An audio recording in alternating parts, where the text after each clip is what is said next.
இது தக்காளி தொக்கு ரெசிபி. இது இட்லி, சப்பாத்தி, ரைஸ் எல்லாத்துக்குமே இது சாப்பிடலாம். இது 1 மாதம் ஃப்ரிட்ஜில் வச்சோம். வெளியில் ஒரு 3 நாள் 1 வாரம் வச்சும் சாப்பிட்லாம். இது நல்ல டேஸ்டியாக இருக்கும். இதில் என்னென்ன மசாலா எந்தெந்த அளவுகளில் சேர்த்துருக்கேன்ட்டு தெரியணுண்டா நான் நெக்ஸ்ட் வீடியோவில் லாங் வீடியோவில் அப்லோட் பண்ணுறேன். உங்களுக்கு தேவைப்பட்டால் கமெண்டில் சொல்லுங்கள்.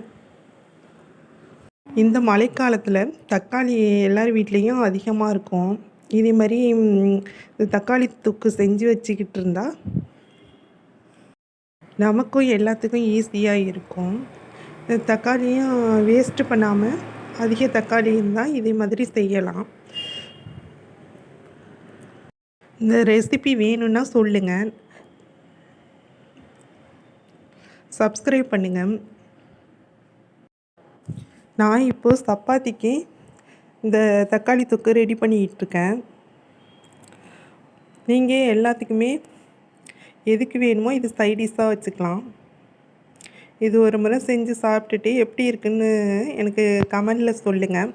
உங்களுக்கு வீடியோ வேணாலும் கமெண்டில் சொல்லுங்கள். தேங்க்ஸ் ஃபார் வாட்சிங்.